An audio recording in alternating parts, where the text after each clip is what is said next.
नमस्कार, India daily देख रहे हैं आप। मैं हूं आपके साथ कंचन जैसवानी। नमस्कार, स्वागत है आपका इंडिया डेली पर। मैं हूं आपके साथ पलक सहगल और आप देख रहे हैं पूछता है इंडिया। अब कृष्ण की नगरी मथुरा का कायाकल्प होगा।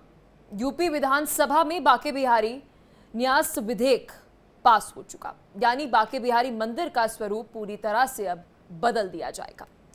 ये मंदिर मथुरा में 15 किलोमीटर दूर वृंदावन में है। उसकी दिव्यता ऐसी होगी कि आप कल्पना भी नहीं कर सकते हैं। मंदिर के आसपास जो संकरी गलियां हैं, आपको अभी दिखाई देती है वो संकरी गलियां, उन्हें जगह जगह चौड़ी सड़कें बनाई जाएंगी। तो खासकर मंदिर जाने वाले हर रास्ते का चौड़ीकरण होगा। अगर आप कभी मथुरा वृंदावन गए हो, खास तौर पर अगर आप वृंदावन गए हो, तो वहां पर आपने देखा होगा कि एक बड़ी समस्या रहती है कि गलियां बहुत छोटी हैं और मंदिर में दाखिल होने के लिए 3 घंटे आप देखते हैं कि समय लग जाता है, कभी 4 घंटे, इतनी लंबी लाइन जो है वो हो जाती है। लेकिन इस बीच आपको बता दें कि अब जो ये बदलाव होने जा रहा है, इसमें अब ये होगा कि सिर्फ एक एंट्री नहीं होगी, यहाँ पर अलग अलग एंट्री और एग्जिट होगी, जिसमें बताया जा रहा है कि 3 गेट जो है वो बनाए जाएंगे। जो मंदिर परिसर अभी आप देख रहे हैं, उसकी जगह अब भव्य और दिव्य परिसर का निर्माण किया जाएगा। यही नहीं, बांके बिहारी मंदिर को यमुना नदी से जोड़ने का प्लान तैयार किया जा रहा है और फिर इसी की खूबसूरती को 4 चांद लगाने के लिए यमुना नदी पर सिग्नेचर ब्रिज भी बनेगा। इसी के साथ ही यमुना नदी के घाटों पर रिवर फ्रंट बनाने की योजना भी तैयार की जा रही है। दरअसल आपको यह बता दें कि इस पूरी योजना को जमीन पर उतारने में जो परेशानियां आ रही थी, अब वो दूर हो चुकी हैं, क्योंकि आपको समझने की जरूरत है कि यूपी विधानसभा से बांके बिहारी न्यास विधेयक पास हो चुका है, जिसका लंबे समय से इंतजार किया जा रहा था। ध्वनि मत से पास हुआ है। इससे पहले अध्यादेश लाकर यूपी सरकार ने अपना इरादा साफ कर दिया था, लेकिन बांके बिहारी मंदिर की देखरेख करने वाला गोस्वामी समाज खफा हो गया था और न्यास के खिलाफ सुप्रीम कोर्ट का दरवाजा खटखटाया गया था। देखिए, जिसके बाद ये मामला और ज्यादा बढ़ा, फिर सुप्रीम कोर्ट जो है उन्होंने रोक लगा दी थी।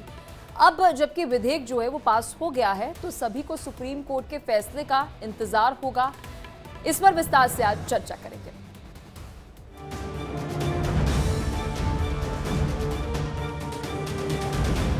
मुद्दई हरगिज न कर पाएगा बांका बाल का, मोदी योगी गूंजेगा भारत में 100 साल तक। हमारे मथुरा के लिए भी एकदम इतना सुंदर, इतना ब्यूटीफुल होने वाला है। सेम वही आर्किटेक्ट लोग आर्के करने वाले हैं, तो इस मौके को कैसे जाने दें। तो माननीय मुख्यमंत्री जी ब्रजभूमि में विशेष ध्यान दे रहे हैं और आज पूर्ण रूप से विधेयक वो माननीय विधानसभा में पास हो गया है। ये बहुत ही खुशी का माहौल है। बांके बिहारी विधेयक पास, अब होगा भव्य विकास।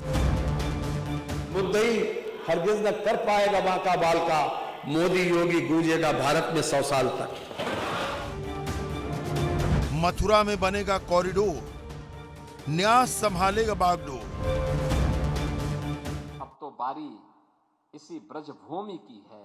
मथुरा, वृंदावन, बरसाना, गोकुल, नंदगांव, गोवर्धन, बलदेव, ये सभी पे विकास के लिए पैसे की कोई सीमा नहीं। सीएम योगी का संदेश, विकास में नहीं चाहिए क्लेश।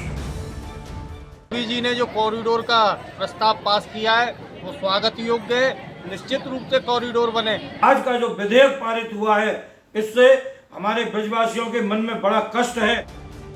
सीएम योगी की तैयारी, अब की बारी बांके बिहारी।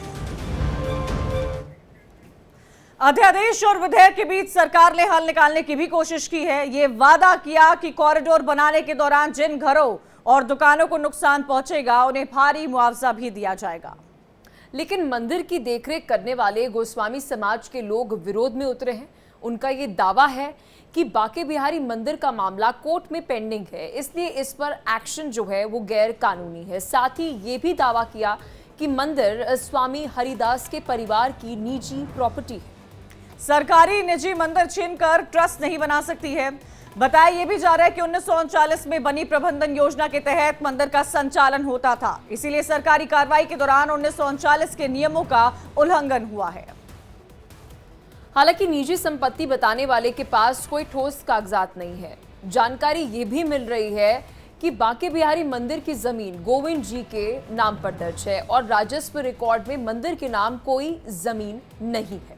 बताया तो यह भी गया है कि राजा रतन सिंह ने मंदिर के लिए जमीन दी थी और 1863 में स्वामी हरिदास जी ने मंदिर को बनवाया था, इसीलिए गोस्वामी परिवार का नाम रेवेन्यू रिकॉर्ड में है ही नहीं। हाउस टैक्स हो या फिर वाटर टैक्स हो, बांके बिहारी का नाम ही नहीं है। फिलहाल मंदिर की देखरेख का जिम्मा गोस्वामी परिवार के पास है। वहीं इसी कारण गोस्वामी परिवार ट्रस्ट का विरोध कर रहा है, जबकि इसमें गोस्वामी परिवार को भी जगह दी गई। बताया गया है कि ट्रस्ट में कुल 18 सदस्य होंगे, 11 सदस्य जो है मनोनीत होंगे और 7 सदस्य जो है वो वहां पर पदेन होंगे। पदेन सदस्यों में सभी सरकारी अफसर होंगे और ये नियुक्ति राज्य सरकार करेगी, जिसमें सभी जो मेंबर्स हैं वो सनातन धर्म के अनुयायी होंगे। 2 ट्रस्टी सेवायत गोस्वामी परिवार के भी होंगे, उस परिवार के जो इस ट्रस्ट का लगातार विरोध कर रहा था। अब आप सोच रहे होंगे कि आखिर कॉरिडोर बनाने की जरूरत जो है वो क्यों है, क्योंकि सबसे बड़ा सवाल तो यही है ना। दरअसल काफ़ी भीड़ वहाँ होती है, लोगों का आना जाना जो है वो इतना ज़्यादा मुश्किल हो जाता है कि कभी कभार तो हम देखते हैं कि भगदड़ ना हो जाए, इस तरीके का भी डर बना रहता है।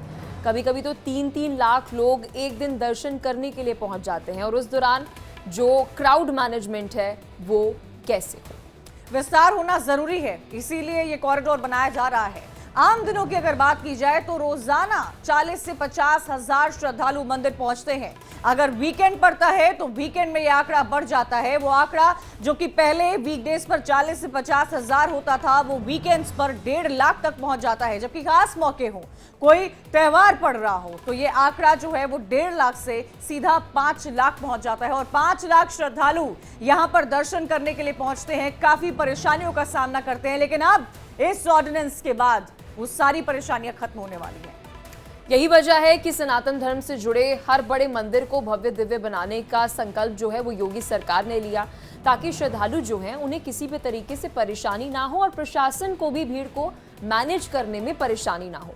इसलिए जब भी यूपी विधानसभा में बांके बिहारी न्यास विधेयक पास हुआ तो कैबिनेट मंत्री सुरेश खन्ना वहां पर जोश से भर गए और उन्होंने क्या कुछ कहा आप वो भी सुनिए। कि मुद्दई हरगिज न कर पाएगा बांका बाल का, कि मुद्दई हरगिज न कर पाएगा बांका बाल का, मोदी योगी गूंजेगा भारत में 100 साल तक।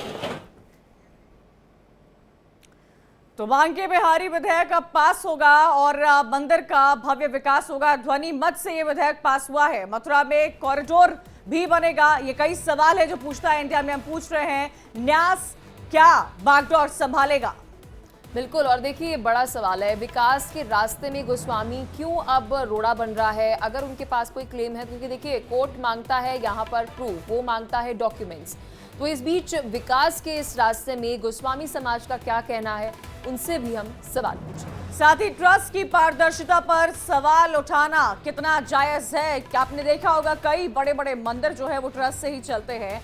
क्या ट्रस्ट की पारदर्शिता, क्या ट्रस्ट ट्रांसपेरेंट है या नहीं है, इस पर सवाल उठाना जायज है या नहीं है। ये 3 अहम सवाल है जो पूछता है इंडिया में आज मैं और पलक अपने तमाम मेहमानों के साथ जुड़ेंगे। बड़ा पैनल हमारे साथ तैयार हो गया है। दीपक पराशर है, स्थानीय निवासी है, एनके गोस्वामी है, एडवोकेट है सुप्रीम कोर्ट से, आचार्य आनंद वल्लभ है, सेवादार हैं बांके बिहारी मंदिर से, साथ ही साथ एपी सिंह है, याचिकाकर्ता के वकील। आप सभी का बहुत बहुत स्वागत है।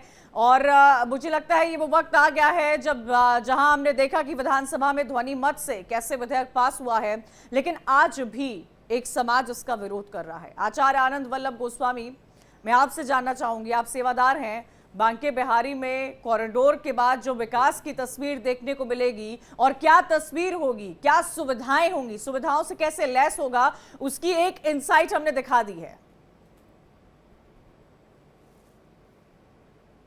सर अनम्यूट कर लीजिए, आचार्य जी अनम्यूट कर लीजिए, मुझे आपकी आवाज नहीं मिल पा रही है।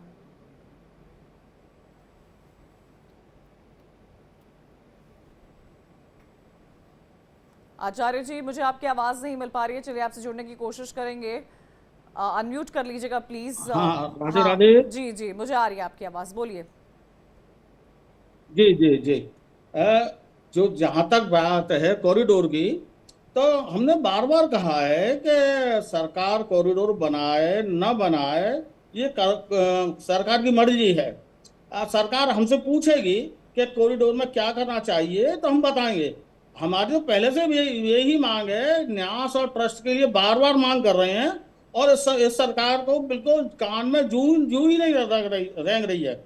अभी उन्होंने अध्यादेश लेकर के सदन में अपने मन से जैसा भी इन्होंने बोला है, जो चीजें हमारी बार लगातार बात होती रही, प्रशासन से लगातार बात हो रही है, डीएम साहब से बात हो रही है, कमिश्नर साहब से बात हो रही है और बार बार ये कह रहे हैं कि आप बताइए क्या क्या संशोधन कर रहे हैं। तो अब हम बोल रहे हैं तो अब उन्होंने तो अपने मन से सदन में अध्यादेश दे दिया, तो हम इसे मानते ही नहीं है। हम बिल्कुल नहीं मानते अध्यादेश को। तो क्या आप ये कहना चाह रहे हैं कि आपको कॉन्फिडेंस में नहीं लिया गया? बिल्कुल नहीं, 1% नहीं, 1% नहीं। हमने कई बार कहा, आपके चैनल में भी कई बार बोला था, मैं बार बार दोहराना अच्छा नहीं लगेगा। जितना जो उन्होंने ट्रस्ट बनाया है, ये ट्रस्ट किस मतलब का है? ये ट्रस्ट नहीं है, ये भ्रष्ट है। मैं बार बार कह रहा हूँ। आचार्य जी, गोस्वामी समाज के भी उसमें 2 लोग रहेंगे। एपी सिंह जी याचिकाकर्ता के वकील है, वो भी हमारे साथ जुड़े हुए हैं, उनका भी रुख कर लेंगे। एपी सिंह जी, अब तक हम बात करते थे कि उत्तर प्रदेश में जितने भी बड़े बड़े मंदिर हैं, जहां पर भव्य कॉरिडोर बन रहे हैं, जहां पर भारी तादाद में 5 लाख तक श्रद्धालु जहां पर पहुंच सकते हैं, जहां की तादाद इतनी ज्यादा है, कोई त्योहार हो तो लोग जाते हैं दर्शन पूजन करने के लिए। अगर सरकार इसके लिए व्यवस्था बनाती है, इसके लिए ट्रस्ट बनाती है, इसमें कई मेंबर्स का गठन किया जाता है, तो उसमें तो हर किसी को, भले आपकी सहमति हो या सहमति नहीं हो, आपकी एक ही राय, एक मत होना चाहिए इसमें। नहीं, राय वृंदावन वासियों की, मथुरा वासियों की, यूपी वासियों की, ब्रजवासियों की राय एक है। सरकार भी बनाई है, इन्हीं सबकी सरकार है, कोई चाइना पाकिस्तान की नहीं सरकार है यूपी में। लेकिन इनकी भावनाओं को सुनने का काम भी सरकार का है।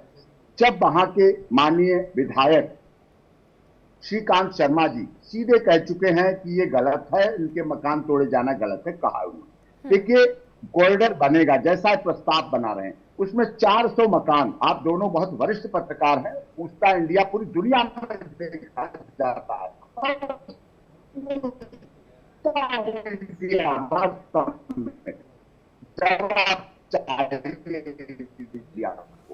आपके चैनल को देखिए, कहा गया है कि विरासत को भी संभाल के रखना है, विरासत जरूरी है, विकास भी जरूरी है। जब वृंदावनवासी हजारों एकड़ जमीन कालीदाह से हरिद्वार हर की पौड़ी की जगह पर कनेक्टेड पुल बनाइए, वहां फ्लैटशाला बनाइए, शू रैक बनाइए, प्रसाद की दुकानें बनाइए, जितना सौंदर्यीकरण करना है सब आप उसको कीजिए। गंगा यमुना जुड़ी हुई कृष्ण जी से है। लेकिन जो 400 मकान लगभग है वहां पर, जो आ रहे हैं 200 से बिल्कुल निशाने पे आ रहे हैं, जिसके लिए हमने सुप्रीम कोर्ट में लड़ाई लड़ी और जीती थी। क्यों? क्योंकि लेकिन जिन 400 मकानों का आप जिक्र कर रहे हैं, ऐसा ही एक नज़ारा काशी में भी देखने को मिला था, लेकिन वहां लोगों ने बहुत सहमति से और बहुत खुश होकर महादेव के नाम पर, काशी के नाम पर अपना घर दे दिया था। दीपक पराशर है, स्थानीय निवासी हैं, उनका रुख कर लेंगे। दीपक जी, अलग अलग राय आ रही है और अलग राय होगी भी, क्योंकि मुद्दा इस तरह का है, क्योंकि आप स्थानीय निवासी हैं। मैं आपसे समझना चाहूंगी, क्या लोगों को इंतजार था इस कॉरिडोर का? क्योंकि जब ये कॉरिडोर बनेगा तो भव्य सुविधाएं स्थानीय लोगों को भी मिलेंगी। ऐसा है कि वृंदावन की संस्कृति सभ्यता सिर्फ एक मंदिर पर आधारित नहीं है। वृंदावन में बांके बिहारी मंदिर के अलावा राधा वल्लभ जी, राधा रमन जी, राधा श्याम सुंदर, राधा दामोदर, निधिवन, सेवा कुंज, चटिया स्थान, गोपेश्वर, काफी अन्य मंदिर है, वो भी इतनी महत्वता रखते हैं रखता है। अब बताइए, आज बिहारी जी का कॉरिडोर बनाएंगे आप लोग, कल राधा वल्लभ जी का बनाएंगे, परसों राधा रमन जी का बनाएंगे, ऐसे तो पूरे वृंदावन को तोड़ के आप कॉरिडोर में ही बदल देंगे। काशी एक मंदिर प्रधान था, उज्जैन एक मंदिर प्रधान था, अयोध्या एक मंदिर प्रधान था, वृंदावन में बहु मंदिर की प्रधानता है। वृंदावन की सभ्यता संस्कृति कुंज गलियों पे आधारित है। आपने सुना होगा वृंदावन की कुंज गलिन में राधे राधे होए, या होली खेल रहे नंदलाल वृंदावन की कुंज गलिन में। तो आप बताइए, वृंदावन की संस्कृति सभ्यता को उजाड़ के क्या मिलेगा? वृंदावन के पल्ली पार, यमुना के पल्ली पार हजारों एकड़ जमीन खाली पड़ी है। आपको कॉरिडोर बनाना है, वहां बना लीजिए। लेकिन वृंदावन में जब आज जो कॉरिडोर क्षेत्र जो सरकार ने बताया है वो 5 एकड़ बताया है, 5 एकड़ में 150 प्राचीन मंदिर आ रहे हैं जिनको तोड़ा जाएगा, जो कि बिहारी जी मंदिर से भी प्राचीन मंदिर हैं। कुंज गलियां हैं, जिन कुंज गलियों की वजह से वृंदावन की पहचान है, उनको तोड़ा जाएगा। तो सरकार पहले तो अध्यादेश लाई, वो भी बैक द डोर लाई, उसमें गोस्वामी समाज को या अन्य समाज को अपने विश्वास में नहीं लिया गया। आज जो सरकार विधेयक लाई है, तो विधेयक लाके तो सरकार ने पूरी हट धर्मिता, अपनी रूढ़िवादिता, अपना तानाशाही रवैया पूरा अपना लिया है कि कैसे भी करके हमको कॉरिडोर बनाना ही बनाना है। अब आप बताइए मुझे कि सुप्रीम कोर्ट और हाई कोर्ट में जब हमारी लड़ाई चल रही है, जब माननीय सुप्रीम कोर्ट ने हमसे कह दिया है कि हाई कोर्ट में आप जाइए, हाई कोर्ट का जो फैसला होगा हमको स्वीकार होगा, हाई कोर्ट में भी आप संतुष्ट नहीं हो तो दोबारा आप सुप्रीम कोर्ट आ सकते हैं। तो ऐसे में ये उत्तर प्रदेश सरकार द्वारा, सनातन विरोधी, हिंदू विरोधी सरकार द्वारा, मैं तो यही कहूंगा, एनके गोस्वामी जी, जो बात दीपक जी कह रहे हैं, अगर आप कभी वृंदावन गए हो तो वृंदावन की जो गलियां हैं वहां पर हम देखते हैं कि कुछ 200 मीटर पर ही एक मंदिर आ जाता है और वहां पर कहते हैं कि यहाँ पर राधा रानी का कोई वहां पर हम देखते हैं मंदिर जो है बना होता है। अब बांके बिहारी मंदिर की एक मान्यता है, हम मानते हैं कि सबसे ज्यादा भीड़ वहां पर ही होती है, लेकिन कुंज गली की जो जिक्र सर कर रहे हैं वैसा होता है। हम जब वृंदावन जाते हैं हर 200 मिनट की दूरी पर एक मंदिर होता है। अगर उन मंदिरों को, छोटे छोटे मंदिर चाहे वो हो, उन्हें अगर तोड़ दिया जाएगा तो जिस सभ्यता, जिस संस्कृति को संरक्षित रखने की हम बात कर रहे हैं वो जायज थोड़ा होगा। पॉइंट तो फिर होलिस्टिक नहीं है ना, आप सबको साथ लेकर सबका विकास जिसका जिक्र करते हैं, क्या वो आपको यहाँ पर नजर आ रहा है? एनके गोस्वामी जी, देखिए, बेशर्मी की सारी हदें सरकार ने पार कर दी हैं।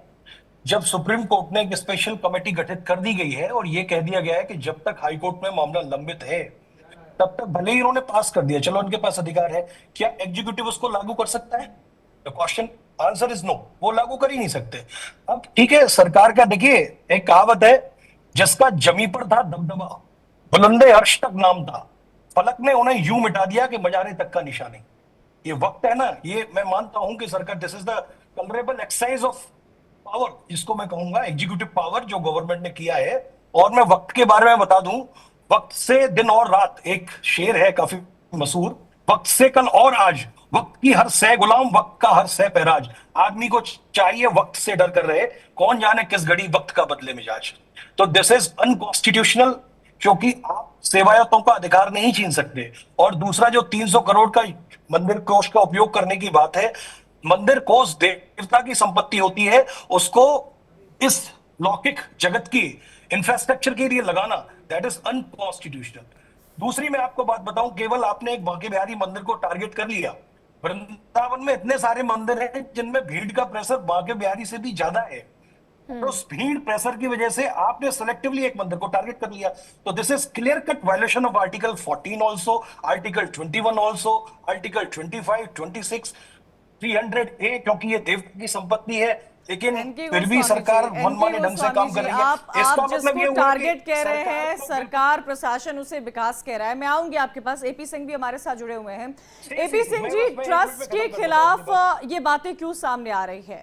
ऐसा क्या है? क्या ट्रस्ट की पारदर्शिता पर कोई संदेह है? क्या ट्रस्ट के अगेंस्ट है? ऐसी बातें क्यों निकल कर आ रही हैं ट्रस्ट के खिलाफ? डॉक्टर एपी सिंह जी, मेरी आवाज मिल रही है आपको? क्योंकि अभी दिन हुए, 4 दिन पहले ये मामला माननीय सर्वोच्च न्यायालय में इलाहाबाद हाईकोर्ट के लिए भेजा, सीधे उस पर रोक लगाई, अध्यादेश पर रोक लगाई, उस पर रोक लगाने के बाद फिर उसको पास करना, इससे भावनाओं का खिलवाड़ तो दिख रहा है। मैडम, ये कुंज गलियां वो हैं जो मुगल कालीन समय में इन कुंज गलियों के निवासियों ने मुगलों के रथों को आने से रोका, रथ नहीं आ पाए इन कुंज गलियों की वजह से। अंग्रेजों के समय के मकान बने वो, अंग्रेजों, ये लोग भी जो सनातन धर्म में विश्वास करके उन मकानों में मंदिरों का संरक्षण, सुरक्षा और धार्मिक आस्था का कर रहे हैं, ये भी MBA करके, MBBS करके, चार्टर्ड अकाउंटेंट बनकर विदेशों में स्थापित हो सकते थे, लेकिन उन्होंने सनातन धर्म का रास्ता चुना और उनके घरों को तोड़ा जाए। जब माननीय सर्वोच्च न्यायालय मना कर चुका है, कह चुका है 1 साल में रिपोर्ट दीजिए, कमेटी बना दी honourable high court retired justice Ashok Kumar ji के नेतृत्व में, सबको शामिल, क्लियर कट ऑर्डर 18 पेज का कर दिया और उसके बाद ठीक है एपी सिंह जी, आपके पास फिर वापस आते हैं, आपकी आवाज नहीं पहुंच पा रही है। दीपक जी, अब इसका सल्यूशन क्या है सर? क्योंकि देखिए विकास तो ज़रूरी है, अब वो विकास किस तरह से किया जाए, क्योंकि देखिए वहाँ पर प्रशासन पर एक बहुत बड़ी जिम्मेदारी होती है और कितनी बार सर डर लगता है कि इतनी भीड़ है, भगदड़ ना हो जाए, किसी को चोट ना आ जाए, लोगों की जान ना चली जाए। एक तरफ आप उसको भीड़ को भी मैनेज करने के लिए कॉरिडोर बना रहे हैं सर, कितनी बार हम देखते हैं मंदिर तो छोड़िए, मंदिर के बाहर जो गलियां हैं वहां पर इतनी लंबी लंबी जो है लाइनें लगी होती है, वहां पर तक भी भीड़ होती है। तो इसका सॉल्यूशन क्या ऐसा है? जी ऐसा है, विकास विनाश की कीमत पर नहीं होना चाहिए, वो भी एक ऐसे प्राचीन नगर का जिसकी एक शास्त्रों में महिमा गाई गई है। इतनी महिमा गाई है वृंदावन की, आप शायद वृंदावन के बारे में जानती होंगी कि वृंदावन रजकों की राजधानी है। भक्ति का सर्वोपरि स्थान यदि कोई है तो वो वृंदावन है, और वृंदावन कुंज गलियों से फेमस है। आज आप विकास के नाम पर यदि विनाश वृंदावन में लाते हैं तो उसको ब्रजवासी जो लोग 500-500 साल से यहाँ रहते आए हैं, आप कहते हैं मुआवजा देंगे, घर देंगे, दुकान देंगे। आपको ये जानकर बड़ा आश्चर्य होगा कि सरकार ने आज तक लिखित में कुछ भी नहीं दिया कि मुआवजा देंगे या ये देंगे या दुकान देंगे, कुछ नहीं, केवल वर्बली बात करते हैं, हम ये देंगे, हम वो देंगे, हम वो देंगे। अब रही बात व्यवस्था बनाने की, अभी हरियाली तीज का पावन पर्व गया है, आप बिहार जी के दर्शन कर रही होंगी, हरि पोशाक झूले के दर्शन है। शासन ने, प्रशासन ने उस दिन इतनी अच्छी व्यवस्था दी कि किसी को कोई हताहत नहीं हुआ, किसी को कोई दिक्कत नहीं हुई। इतना अच्छी व्यवस्था यदि सरकार मंदिर के और पास ही रोज दे दे तो क्या दिक्कत है? इतने घरों को, मकानों को, दुकानों को तोड़ने की, मंदिरों को तोड़ने की, सनातन पुरातन संस्कृति को नष्ट करने की दीपक क्या पराशर जी, आवश्यकता है? सरकार का तो यही कहना है कि जो सुविधा आपने एक दिन देखी है वही सुविधा आप हर दिन देखिए, और इसीलिए इस कॉरिडोर को बनाने की बात रखी जा रही है। क्या आपको नहीं लगता है कि ये विकास की ओर हम बढ़ रहे हैं, या आपको लग रहा है डेवलपमेंट के नाम पर गलत किया जा रहा है? बिना कॉरिडोर बनाए, बिना अध्यादेश लाए ये सरकार ने व्यवस्था दी थी, तो बिना अध्यादेश के, बिना कॉरिडोर के जब सरकार व्यवस्था दे सकती है तो कॉरिडोर बना के पैसों की बंदरबाट करने की क्या आवश्यकता है? फिर मेरा कहना इतना था आपसे बस। भाई बिना कॉरिडोर की व्यवस्था दी थी, हरियाली तीज पे, अक्षय तीज पे व्यवस्था सरकार बिना कॉरिडोर बनाए देती है। और अब से नहीं, भीड़ कोई अभी नहीं हुई है, भीड़ तो शुरू से होती है, लेकिन मैनेजमेंट आज भी आप आइएगा तो मैं आपको दिखाऊंगा कि कैसे मैनेजमेंट व्यवस्था कैसे दी जा सकती है बिना कॉरिडोर बनाए, बिना संस्कृति को तोड़े, कैसे व्यवस्था। लेकिन सरकार का उद्देश्य क्या है? सरकार का उद्देश्य सिर्फ इतना सा है कि नहीं, हमको तो कॉरिडोर बनाना ही बनाना है। अब एक मैंने आपको पहले भी बताया कि बिहारी जी का कॉरिडोर, कल राधा वल्लभ जी का, परसों राधा रमन जी का, फिर चटिया स्थान का, फिर निधिवन का, सेवाकुंज का, ऐसे तो ये पूरे वृंदावन को तोड़ के कॉरिडोर ही बना देंगे। अध्यादेश केवल एक मंदिर के लिए नहीं लाया जा रहा है, ये ब्रज के 197 टेम्पल्स के लिए अध्यादेश लाया जा रहा है। ये एक मंदिर को, बात सरकार की सीधी सी ये है कि हमको पहले बिहारी जी अपने कब्जे में कहना है, यानी कि दूध देती गई है, हमें पहले चाहिए, फिर हम कॉरिडोर बनाएंगे, अन्यथा नहीं बनाएंगे। सरकार का उद्देश्य तो केवल हिंदुओं की, ब्राह्मणों की संपत्तियों, अरे हम ब्राह्मणों का क्या है, सिर्फ हमारे ठाकुर जी तो हैं, इनसे हमारे बच्चों का, हमारा पालन पोषण होता है। अब सरकार इसको ही हमसे छीन लेगी तो फिर हम क्या करेंगे बताइए? आचार्य आनंद वल्लभ जी, देखिए अभी भी सवाल यही है और इसी सवाल का जवाब हम खोजने की कोशिश कर रहे हैं। इसका सल्यूशन क्या है सर? क्योंकि विकास हर कोई चाहता है, हर कोई चाहता है कि उसके क्षेत्र में विकास हो, चाहे दिल्ली हो, मथुरा हो, वृंदावन हो, उत्तर प्रदेश का कोई ऐसा जिला जो है छूता ना रहे जहां पर विकास ना हो। लेकिन इस विकास में जो ये बाधा आ रही है, इसका अब समाधान क्या है? विकास तो सब, हर कोई चाहता है, सब हर आदमी चाहता है विकास होना चाहिए, क्योंकि आवश्यकता है विकास की। और विकास होगा तो हर तरह से हम जिम्मेदारी भी रहेंगे और हर तरह से फायदा भी होगा।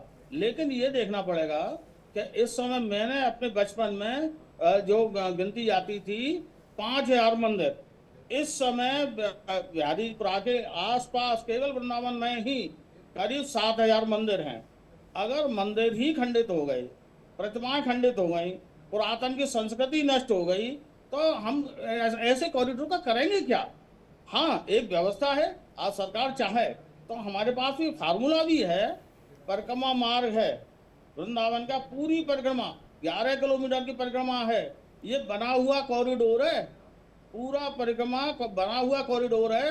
कॉरिडोर के अंदर बिहारी जी, राधा रमन, राधा वल्लभ, सप्तदेव, आचार्य जी, आचार्य जी, मेरा यहाँ कोई कंपैरिजन नहीं है काशी से, लेकिन मैं काशी का जिक्र जरूर करना चाहूंगी। जब काशी में डेवलपमेंट हो रहा था और जब हम काशी कवर कर रहे थे, तो मैंने खुद ऐसे कई परिवार वालों से बातचीत की थी जो बहुत खुश थे कि काशी में इस तरह का विकास हो रहा है और भगवान के नाम पर, विकास के नाम पर वो ये तमाम चीजें, उनका घर हो, कहीं पर मंदिर बना हो, वो देने को तैयार थे, लेकिन वो समन्वय दिखा था। लेकिन यहां मैं वो समन्वय नहीं देख पा रही हूं। और मैं ये भी आपसे समझना चाहूंगी कि क्या अगर कॉरिडोर बनता है, जो ऑर्डिनेंस लाया गया है ध्वनिमत से, जिसको पास किया गया है, तो जो क्या ये मथुरा की संस्कृति को ठेस पहुंचाएगा या मथुरा का विकास लेकर आएगा? उन तमाम श्रद्धालुओं के लिए जो इंतजार करते हैं कि उनका भी नंबर आए दर्शन करने का, उनके लिए वो सुविधा लेकर आएगा? जी जी जी, मैं मानता हूँ, इस बात को मानता हूँ, लेकिन जहाँ तक आपने काशी की बात की है ना, काशी की व्यवस्था देखो बहन जी अलग है। आप भी जानती हैं इस बात को। काशी की इतनी कुंज गलियां नहीं थी, इतने मंदिर भी नहीं थे काशी में, बड़ी बड़ी चौड़ी चौड़ी सड़कें थी। आज भी केवल थोड़ा सा जो सराउंडिंग था, काशी विश्वनाथ का परिसर, ये बाधा बन रही थी, तब तो हट गया, चला। लेकिन ये भी तो देखो, जितने भी मंदिर थे उसमें मंदिर कहाँ है? अब मंदिर कहाँ चले गए? आपको मालूम है? गिनती बता सकती हैं? मंदिर कहाँ गई? मूर्तियां कहाँ गई? आप बता सकती हैं? बताइए, मैं मान लूंगा। एनके गोस्वामी जी, एक सवाल एनके गोस्वामी जी आपसे मेरा रहेगा। जो आनंद वल्लभ गोस्वामी जी कह रहे हैं कि काशी का जब उदाहरण उन्होंने दिया कि बहुत सारे ऐसे मंदिर हैं, उनकी मूर्तियां हैं, वो कहाँ है, लेकिन रिपोर्ट्स तो ये भी बताती हैं कि बहुत सारे ऐसे जो मंदिर है जिनका नामो निशान तक मिट गया था, कितने सारे कब्जा तक भी कर लिया था वहाँ पर, उसे दोबारा संरक्षित किया गया सरकार की तरफ से, उसे खोजा गया। एक पूरी कमेटी उस वक्त भी जो है बनाई गई थी, पूरी टीम जो है वो बनाई गई थी। तो उस तरीके का विकास वृंदावन में क्यों नहीं हो सकता? वृंदावन के विकास को काशी के विकास के साथ क्यों नहीं जोड़ के देखा जा सकता? उज्जैन के विकास के साथ क्यों नहीं देखा जा सकता? अयोध्या के विकास से क्यों नहीं जोड़ के देखा जा सकता?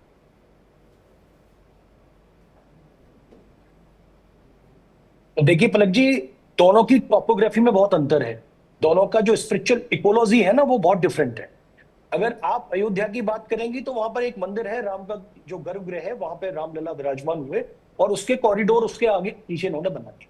लेकिन सबसे पहले तो जो पहले मुझसे पूर्व वक्ता थे शायद दीपक जी, उन्होंने भी ये बात रखी कि यहाँ घर घर तुलसी ठाकुर सेवा दर्शन गोविंद जी को, यहाँ पे घर घर में मंदिर है और यहाँ की रज इतनी पवित्र है जो भगवान ने खुद चाटी है।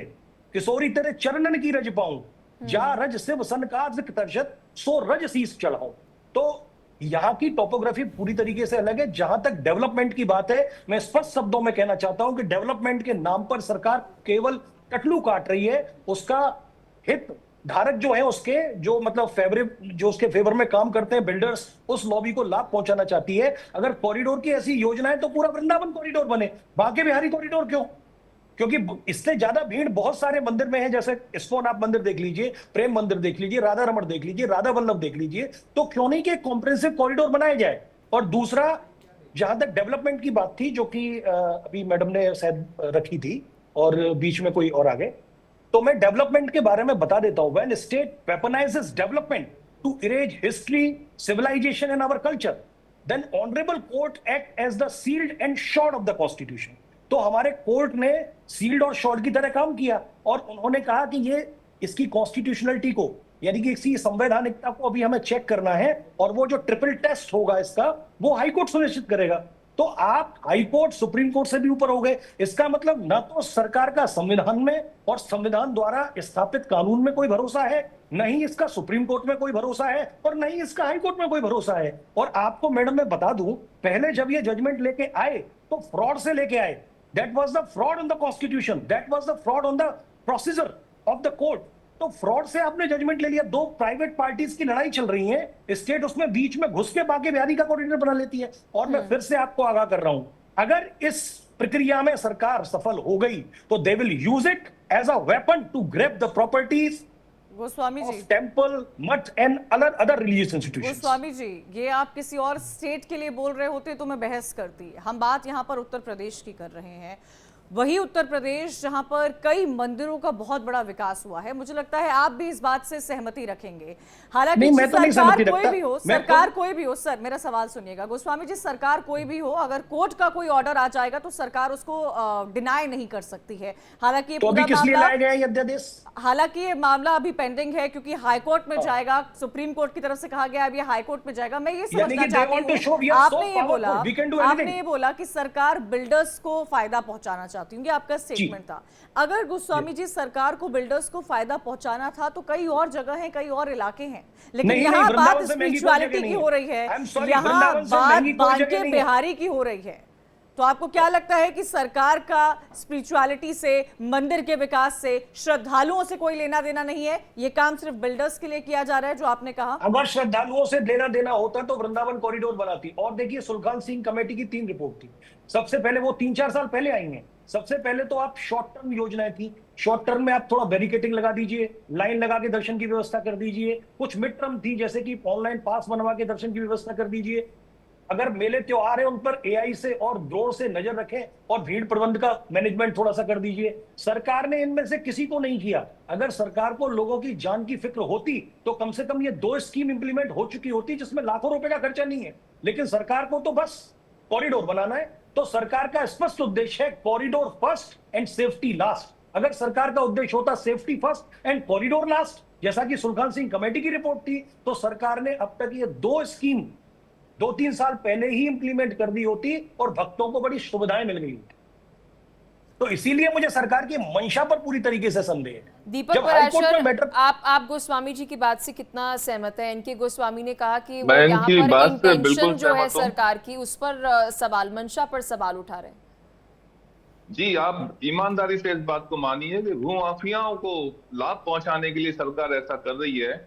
अब आपने काशी की बात करी, काशी में आप कहती हैं कि सबने अपनी संपत्ति खुशी खुशी दी, तो मैं मानता हूं कि 2-4 लोगों ने अपनी संपत्ति खुशी खुशी दे दी होगी, लेकिन 95% लोगों ने रो रो करके अपनी संपत्ति दी। उनको झूठा दिलासा दिया गया कि आपको मुआवजा देंगे, वो आज मुआवजे के लिए आज तक रो रहे हैं। एक बात बताइए, काशी में भक्त और भगवान के बीच की दूरी नहीं बढ़ गई? जहां पहले हम महादेव जी पे जाकर के दूध चढ़ाया करते थे, जल चढ़ाया करते थे सामने आमने, अब वो 20 मीटर की दूरी से हमको जल चढ़ाना पड़ता है। पैसे वाले के लिए तो भक्तों की पहुंच बना दी गई है, और जो गरीब आदमी है उसकी भगवान से दूरी बना दी गई है। काशी में आज आप लाइन देखेंगी, 4-4 घंटे की इंतजार करने के बाद में लोग बाबाओं के दर्शन करने का नंबर आता है, तो भी दूर से क्षण भर के लिए चलिए चलिए। क्या भगवान की दूरी नहीं बना दी गई भक्तों से? काशी की बात करते हैं, उज्जैन की बात करती हैं आप, तो काशी उज्जैन की तुलना वृंदावन से कभी भी नहीं की जा सकती है। काशी के जो वासी हैं, जो महादेव जी जो वृंदावन में आते हैं, राधा रानी की चरण रज को मस्तक पर धारण करने के लिए लालायित रहते हैं, इसलिए वृंदावन की तुलना नहीं की जा सकती है। वृंदावन सर्वोपरि रजकों की राजधानी है, और ईमानदारी की बात यह है कि काशी की तुलना वृंदावन से नहीं की जा सकती। और काशी में हम तुलना नहीं कर रहे हैं, हम सिर्फ विकास जो वहां पर हुआ है, वहां पर अब हम देख रहे हैं टूरिज्म कितना ज्यादा बड़ा है। अगर हम स्पिरिचुअल टूरिज्म की सर बात करते हैं, आप भी इस बात को सर नकार नहीं सकते कि उत्तर प्रदेश में टूरिज्म एक बड़ा इकोनॉमी में फैक्टर जो है वो बन गया है। वहां पर स्थानीय लोग जो है वो उस टूरिज्म के वजह से उनकी भी पर्सनल इकोनॉमी जो है, उनका बिजनेस जो है फल फूल रहा है, क्योंकि लोग ज्यादा से ज्यादा वहां पर आ पा रहे हैं, इंफ्रास्ट्रक्चर बेहतर किया गया है। वही तस्वीर वृंदावन में क्यों ना हो? आज अगर वहां पर कोई एक बार वृंदावन आ रहा है और उससे शायद वहां पर भीड़ का सामना करना पड़ा हो, ट्रैफिक का सामना करना पड़ा हो, तो वो शायद दोबारा आने की ना सोच पाए। लेकिन अगर उसे बेहतर इकोसिस्टम मिलेगा सर, तो क्या पता वो फिर एक बार आए। हाँ, एनके गोस्वामी जी ने बहुत सही बात की। यदि आपको कॉरिडोर वृंदावन में बनाना है तो पूरे वृंदावन को लेकर के आप एक कॉरिडोर बनाइए। केवल एक मंदिर के कॉरिडोर बनाने से कुछ भी नहीं होने वाला है। आप जो व्यवस्था बनाने की बात कर रही हैं, व्यवस्था और खराब हो जाएगी। आप एक मंदिर को पूरे वृंदावन से अलग कर देंगे। आप दीपक जी ये कह रहे हैं कि व्यवस्था बनाने की बात सरकार कर रही है, लेकिन एक व्यवस्था बनाने में कई और व्यवस्थाएं खराब होंगी। आचार्य आनंद वल्लभ गोस्वामी जी, आप सेवादार हैं बांके बिहारी मंदिर के, आप तमाम लोगों को, हमारे व्यूअर्स को बहुत अच्छे से बता सकते हैं कि बांके बिहारी मंदिर में किस आस्था के साथ लोग पहुंचते हैं। सर, दूर दराज से लोग आते हैं, वो आस्था ही है जो लोगों को जोड़ती है मंदिर से। और चाहे आप पूरे ही हिंदुस्तान की बात कर लीजिए, जगह जगह लोग अपनी आस्था को ही लेकर जाते हैं। कोई काशी जाता है, कोई वैष्णो देवी जाता है, कोई अयोध्या जाता है, कोई नासिक जाता है, कोई त्र्यंबकेश्वर जाता है, तो कोई बांके बिहारी आता है। अगर सरकार इस आस्था को फैसिलिटेट करने के लिए, इस आस्था में जो लोग दूर दराज से आते हैं उनको विकास की राह देने के लिए कोई कदम उठाती है, तो उसमें इतने डिफरेंसेस क्यों देखने को मिल रहे हैं? डिफरेंसेस की कोई बात ही नहीं है। गोस्वामी जी ने, हमारे वकील साहब ने बहुत अच्छी बात बताई है। कॉरिडोर बनाना है तो फिर बाकी बिहारी के कॉरिडोर से काम नहीं चलेगा। हम बार बार कह रहे हैं, देखो आप जाइए, प्रेम मंदिर जाइए, इस्कॉन जाइए, राधा रमा जाइए, निधिवन जाइए, जो एक पूरी लाइन में है, अगर हम बात करें तो एक ही पूरी रोड पर ये सारे मंदिर आ जाते हैं। मतलब आप जैसे ही एंटर करते हैं वृंदावन में, तो पहले हम देखते हैं कि प्रेम मंदिर, फिर इस्कॉन, फिर उसके बाद आगे आगे जाते जाते हैं तो फिर बांके बिहारी आ जाता है, और आगे जाते हैं तो और मंदिर आ जाते हैं। तो सर, आपने जो एक बहुत अच्छा ये हम कह सकते हैं आइडिया दिया है, या फिर हम कह सकते हैं कि इस तरीके से विकास हो कि पूरे वृंदावन जो है आप उसको एक कॉरिडोर बना दीजिए, और उस कॉरिडोर के तहत जो है, क्योंकि लोग सिर्फ बांके बिहारी मंदिर जाते हैं या फिर इस्कॉन मंदिर चले जाते हैं, प्रेम मंदिर चले जाते हैं, बहुत सारे मंदिरों में भी जा ही नहीं पाते हैं, उनको इसके बारे में पता ही नहीं है, तो उसे पूरा कॉरिडोर बना दिया जाए। इसके बारे में थोड़ा सा विस्तार से बताइए। जी, मैं बताता हूँ। वृंदावन का परिक्रमा मार्ग है 11 किलोमीटर का है। जब हम परिक्रमा देते हैं ना, तो हम नंगे पैर चलते थे परिक्रमा, कच्ची परिक्रमा थी। सरकार ने ही जबरदस्ती, हम मना कर रहे थे, हम बार बार कह रहे थे पक्की परिक्रमा मत करवाओ, मत बनाओ। सरकार ने जोर दे करके सन 2000 में पक्की परिक्रमा बनाई। पूरा वहीं से नष्ट भ्रष्ट हुआ। परिक्रमा कच्ची रहती तो आराम से सबके दर्शन होते, पूरा कॉरिडोर वृंदावन का बनता। केवल बिहारी जी से लेकर के आप देखिए, केवल 2.5 किलोमीटर की परिधि में सारे मंदिर आ जाते हैं। 2.5 किलोमीटर की परिधि में आप राम मंदिर जाइए, कितना चलना पड़ता है आपको मालूम होगा। काशी विश्वनाथ में कितना चलना पड़ता है आपको मालूम है ना। जब मालूम ही है तो ऐसा क्यों नहीं बना देते हम कि हमारा बांके बिहारी मंदिर का जो परिक्रमा मार्ग है पूरा कॉरिडोर बन जाए, पूरा कॉरिडोर बन जाए, परिक्रमा भी हमारी बची रहे। आचार्य जी, क्या ये तमाम राय जब इस बारे में चर्चा हो रही थी तो आप लोगों ने अपनी राय नहीं रखी थी कि ये भी एक तरीका है जो रखा जा सकता है, या उन सभी रायों को दरकिनार कर दिया गया था? दरकिनार, 100% दरकिनार।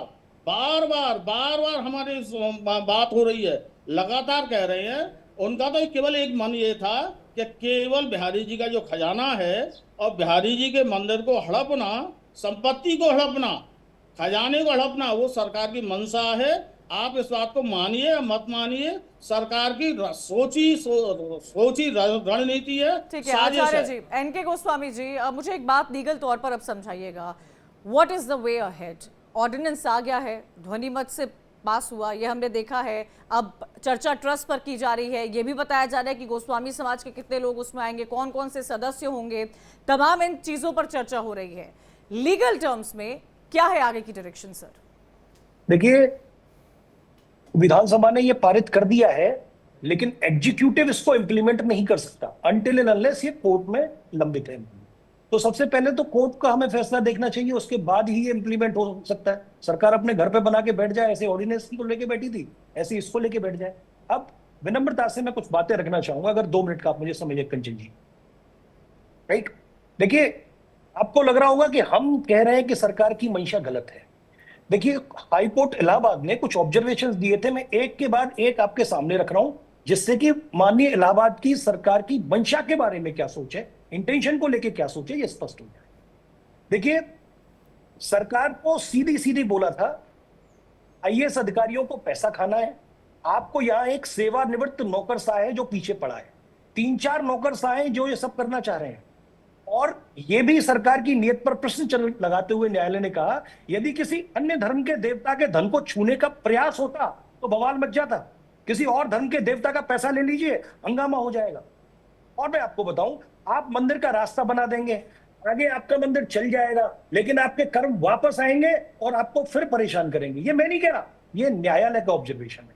न्यायालय ने यह भी सवाल किया कि जब स्कूल, अस्पताल और शिक्षा का ढांचा पूरी तरह जर्जर है, वृंदावन में सफाई तक नहीं है, गलियों में बिजली पानी की मूलभूत समस्या है, तो सरकार मंदिरों के अध्यादेश क्यों ला रही है? ये हाईकोर्ट का कहना है। इसी मैटर पे स्कूल, शिक्षा, अस्पताल सुधारिए, वहां ध्यान नहीं है, मंदिर के लिए आप अध्यादेश ला रहे हैं।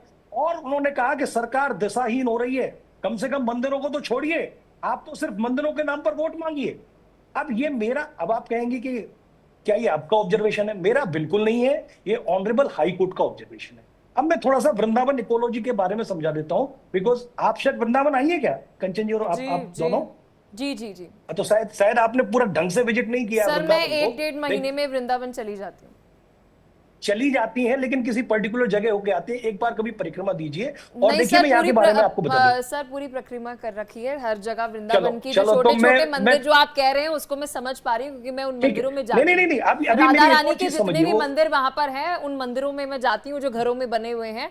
मैं आपकी बात समझ रही हूँ। कंचन जी प्लीज मेरी एक बात समझिए, बस मैं एक चीज कह रहा हूँ। जैसे मानव शरीर है ना हमारा, इसके सप्त द्वार होते हैं, ठीक है ना, जिनसे हमारी चेतना प्रभावित होती है, कॉन्शियसनेस फ्लोस, राइट। ऐसे ही वृंदावन क्या है? वृंदावन एक पीस ऑफ लैंड नहीं है रेवेन्यू रिकॉर्ड्स में। ये पूरा की पूरा एक जीवंत शरीर है जिसके सप्त द्वार हैं, जहां से इसकी आध्यात्मिक चेतना जो है ना वो प्रभावित होती है। अगर आप किसी एक द्वार को गड़बड़ कर देंगे तो पूरे पूरे शरीर पर इसका प्रभाव पड़ेगा। तो वृंदावन ऐसा नहीं है इसको केवल आप भूमि समझ लें, इसको थोड़ा सा इसके मर्म को समझिए। वृंदावन के वृक्ष तक का मर्म लोग नहीं जानते, तो एक यहाँ कहावत है, वृंदावन के वृक्ष को मर्म न जाने कोई, डाल डाल और पात पे राधे राधे हो। यानी कि ये ऋषि मुनि हैं जो तपस्या कर रहे हैं, ये भगवान कृष्ण की सखियां हैं जो कि रात में उठ के भगवान कृष्ण के साथ नृत्य करती हैं, रासलीला रचाती हैं और उसके बाद फिर लता पताओं में ढल जाती हैं। ये तो यहाँ के वृक्ष का महत्व है। और मैंने कहा कि ब्रज रज उड़ मस्तक लगे, मुक्त मुक्त है जाए, कुंजन कुंजन फिरत राधिका शब्द सुनत मुरली को। आप ये बताइए कि एक बांके बिहारी मंदिर को सजाने संवारने के लिए, बांके बिहारी मंदिर से भी 300 साल प्राचीन मंदिर हैं, उसको आप डेसिक्रेट कर देंगे, उनका विनाश कर देंगे।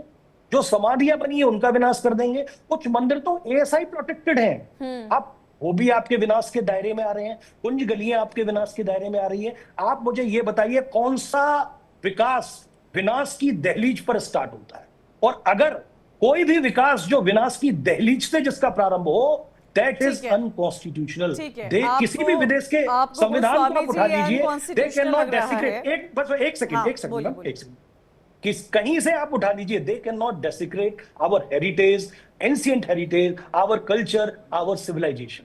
इसी कल्चर का सौंदर्यीकरण करने की कोशिश सरकार की तरफ से कहा जा रहा है, इसीलिए ये कदम उठाया जा रहा है। हमारे साथ हिंदू धर्मगुरु है डॉक्टर रामविलास चतुर्वेदी जी है, आचार्य जी है, स्वागत है सर आपका।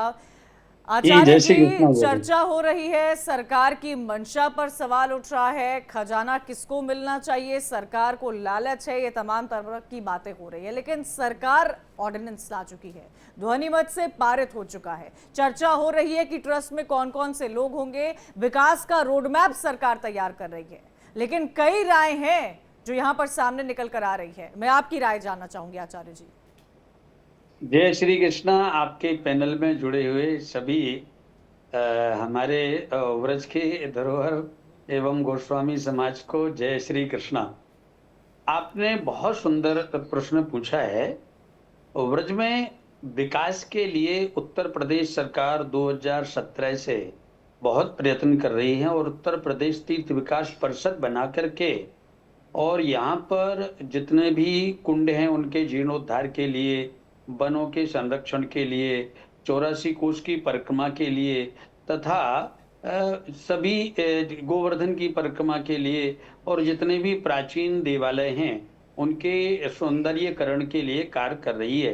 बरसाने में जो अभी एक रोपवे बनाया गया है अथवा जो भी यहाँ की प्राचीनता है उसको और ज्यादा सुदृढ़ता से समाज के सामने प्रस्तुत करके आगे बढ़ाने के लिए प्रयत्नशील है और कार्य कर रही है। अभी जो प्रकरण बिहारी जी के बारे में चल रहा है कॉरिडोर को लेकर के, हमारे गोस्वामी जी अभी बोल रहे थे, आपने 2014 के पहले देखा होगा, 2014 में कि जब समाजवादी पार्टी की सरकार थी और उन्होंने यहाँ पर गोवर्धन में और बिहारी जी के एक साइन बोर्ड जैसा बनाने का एक प्रयत्न किया था। उस समय स्नेह बिहारी मंदिर में हमारे बड़े भाई अतुल कृष्ण गोस्वामी जी की अध्यक्षता में एक मीटिंग की गई और उस मीटिंग में सभी समाज के लोगों को आहूत किया गया था। चूंकि वो तो इनके हरदासीय परंपरा का मंदिर है, इनके अपनी ही संपत्ति है, तो उसके लिए इनको बुला करके और एक मंत्रणा की गई थी तथा डीएम के पास भी गए तो सभी का कहना ऐसा था कि इनकी जो आपसी कमेटी बननी चाहिए, जो कमेटी बन नहीं पा रही थी कुछ आपसी कारणों के कारण, जिसके कारण कई मुकदमे न्यायालय में रहे।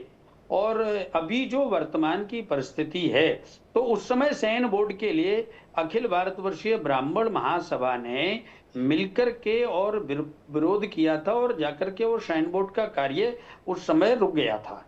लेकिन अभी जब से ये कॉरिडोर की चर्चा हुई है, 2022 में एक घटना हुई थी, उस समय मैं भी उस दिन मंदिर में आरती करने के लिए गया हुआ था, जिस दिन 2 माताओं ने अपने शरीर का परित्याग करना पड़ा उनको, वो भीड़ के दबाव के कारण, जिसमें प्रशासन भी था, डीएम और एसएसपी भी उस समय मंदिर में थे। जब वो शयन आरती, उस समय मंगला आरती जन्माष्टमी के दिन चल रही थी, तो उस समय जब ये घटना हुई तब उसके लिए बहुत सारी यहाँ पर चर्चाएं हुई। बिल्कुल बिल्कुल। और इस बात पर एपी सिंह जी आप क्या कहना चाहेंगे? आचार्य जी जो बात उठा रहे हैं, इस बात को पहले भी मैंने और कंचन ने उठाया था कि क्राउड मैनेजमेंट में बहुत परेशानी आती है। एक मुख्य कारण ये भी है कि कॉरिडोर बनाने के लिए सरकार कह रही है कि यहाँ पर जो गलियां बहुत छोटी गलियां हैं। एपी सिंह जी, अब इसका सर रास्ता क्या है? क्योंकि हम यहाँ पर प्रॉब्लम्स पर तो लगातार बात कर रहे हैं। अब यहाँ पर गोस्वामी जी की तरफ से कहा गया कि आप महज एक मंदिर जो है बांके बिहारी मंदिर, उसे क्यों सिर्फ रीडेवलप कर रहे हैं? आप पूरे जो वृंदावन है उसे रीडेवलप कीजिए ना। जो इतने अनादिकाल से ब्रजवासी सही थे, अब वो गलत क्यों हो जाएंगे? किस लिए गलत हो जाएंगे? तो उनकी बात अक्षर सा मानना चाहिए सरकार को। सरकार उनके लिए है, सरकार उनके लिए बनी है। वृंदावन वासियों के संरक्षण के लिए, सुरक्षा के लिए, विकास के लिए सरकार बनी है। डॉक्टर एपी सिंह जी, आपकी आवाज नहीं आ पा रही है। भीड़ की बात माता वैष्णो देवी में भी है, अमरनाथ में भी ज्यादा भीड़ हो। तो ये जो जुड़ने की कोशिश करेंगे। आचार्य जी आप अपनी बात पूरी कीजिएगा। ये समझाइएगा आचार्य चतुर्वेदी जी, क्या जो सरकार की तरफ से ये ऑर्डिनेंस लाया गया है, क्या ये विकास के लिए है? क्या ये लोगों के हित के लिए है? क्या ये श्रद्धालुओं के हित के लिए है? या सरकार की कोई और मंशा है जो तमाम पैनलिस्ट हमारे साथ बैठे हुए जिस पर चर्चा हो रही है? मैं आपकी राय इस पर जानना चाहूंगी सर। 22 के बाद में एक यहाँ पर टीम भेजी थी कि कैसे यहाँ की क्राउड को अथवा जितने भी श्रद्धालु आते हैं उन श्रद्धालुओं के मैनेजमेंट को किया जाए। उसमें गोस्वामी समाज से भी विचार लिए गए थे और यहाँ के जो लोग हैं उन लोगों से भी विचार लिए गए थे, तथा जो यहाँ का प्रशासन है उन्होंने भी अपने विचार व्यक्त किए थे। उस समय ये हुआ था कि मंदिर के जो निकासी के लिए 2 से 3 गेट और बनना चाहिए, तथा जो सामने का स्थल है जो ऊंचा है, तथा जो पहले रसोई घर हुआ करता था उसको मंदिर में मिलाकर के और अंदर से चौड़ीकरण होकर के और यहाँ की व्यवस्था सुदृढ़ की जा सकती है। दूसरी बात आपको ये समझना होगा पलक जी, आप कभी खाटू श्याम जी जाइए, जहाँ पर अभी एक डेवलपमेंट होकर के और वहाँ पर बहुत अच्छा सा कॉरिडोर जैसा बनाया गया है। वहां पर भक्तवृंद 2 सेकंड से ज्यादा प्रतिमा के सामने नहीं रह सकता है। आप किसी भी मंदिर में चले जाइए, जहां पर तिरुपति बालाजी जाइए, इतने लाखों लाख श्रद्धालु वहां भी जाते हैं, परंतु वहां पर भी 2 सेकंड 3 सेकंड से ज्यादा दर्शन करने को नहीं मिलता है। हमारे आराध्य बिहारी जी में जो भी भक्तवृंद आता है वो कम से कम 5 मिनट तो दर्शन करता ही करता है, लेकिन वो चाहता है कि और ज्यादा दर्शन करें और ज्यादा दर्शन करें।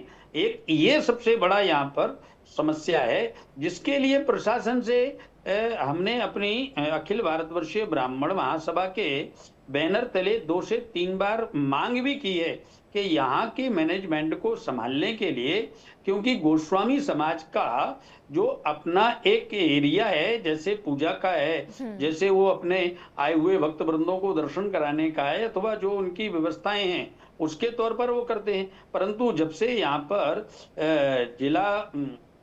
मथुरा जिला जज के द्वारा यहाँ की एक कमेटी बनाई गई है और उसका मैनेजमेंट एक वो देखते हैं, तो उनके जितने भी यहाँ पर बॉडीगार्ड या सिक्योरिटी गार्ड रहते हैं उनके द्वारा इस चीज को ठीक से व्यवस्थित नहीं किया जा रहा है, जिसके कारण कई बार भक्तों में और सुरक्षा गार्डों में भी आपस में विवाद हो जाता है।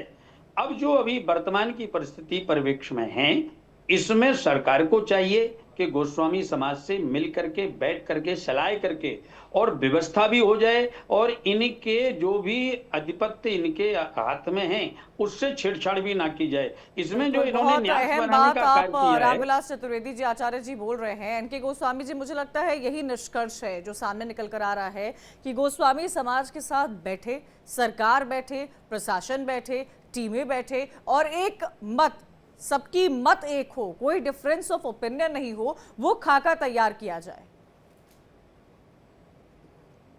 होता है प्री पॉलिसी कंसल्टेशन, एक होता है पोस्ट पॉलिसी कंसल्टेशन, राइट। अगर आपने पॉलिसी बनाने से पहले इनको कंसल्ट कर लिया होता तो इस चीज की नौबत ही नहीं आती विरोध की। अब क्या कर रहे हैं, अब इन्होंने आप पर थोप दिया कि भाई ये हमने एक बना के लाए हैं, यू हैव टू फॉलो। और अब आपको मैं और बता दूं, एक चीज अपडेट कर दूं, 15 मई को जो जस्टिस सतीश चंद्र शर्मा की बेंच ने जो आदेश पारित किया था, जिसमें कहा था कि मंदिर का कोष आप यूज कर सकते हैं and implement this scheme in entirety, यानी कि without following the due procedure of law, आप इसको लगा दीजिए, जैसे तुम्हें करना है करिए, खुली छूट। तो पता है सरकार ने क्या किया, 27 तारीख को हमने एमए दाखिल किया, मिसलेनियस एप्लीकेशन के माध्यम से हमने कहा कि behind our back they pass the judgement, तो those 2 lines should be deleted from it. रातों रात ये ऑर्डिनेंस इमरजेंसी कंडीशन में लाए जाते हैं मैडम। 27 तारीख की डेट थी, 10 बजे रातों रात चोरों की तरह ये ऑर्डिनेंस सरकार लेके आई। और उसके बाद क्या हुआ, उसके बाद उनकी गुंडागर्दी देखिए प्रशासन की। They were forcefully entering into the premises, जो मंदिर जिनके हैं, जिनके घर हैं, जिनकी दुकान है, जिनकी मकान है, फोर्सफुली घुस के और ये कहते हुए कि हमें सुप्रीम कोर्ट ने आदेश दे दिया है, जबकि ये लंबित था, वो फ्रेश फॉर एडमिशन के लिए लगा हुआ था और उसकी डेट जुलाई में 29 जुलाई को पड़ी हुई थी। स्टिल उन्होंने घुस के वहां पर पैमाइश की, उनका सर्वे किया, उनका मेजरमेंट किया। तो आप ये बताइए कि कंसल्टेशन की बात तो छोड़ो, ठीक है, सोशल समय की इम्पैक्ट कमी है। असेसमेंट की आचार्य बात तो आनंद जी, छोड़ो। आपसे क्लोजिंग स्टेटमेंट लेना चाहूंगी। सर, आगे की दिशा क्या कहती है, क्या लगता है अब क्या होना चाहिए, क्या बातें होंगी, क्या पॉलिसी में कोई बदलाव होगा, या सिर्फ ये ऑर्डिनेंस जो है अंदर तक ही, संविधान सभा तक ही रह जाएगा, या आने वाले समय में लॉ नहीं बन पाएगा?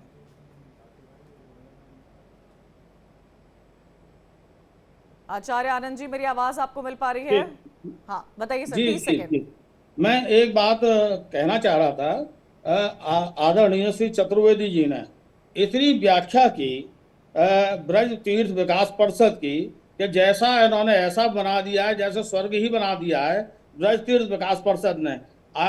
चतुर्वेदी जी को भी मालूम है, सारे सरकारी अधिकारी हैं ब्रज तीर्थ विकास परिषद में, एक भी ब्रजवासी नहीं है। आप बताइए, कोई भी ब्रजवासी है? आप बेकार की बात करते हैं चतुर्वेदी जी।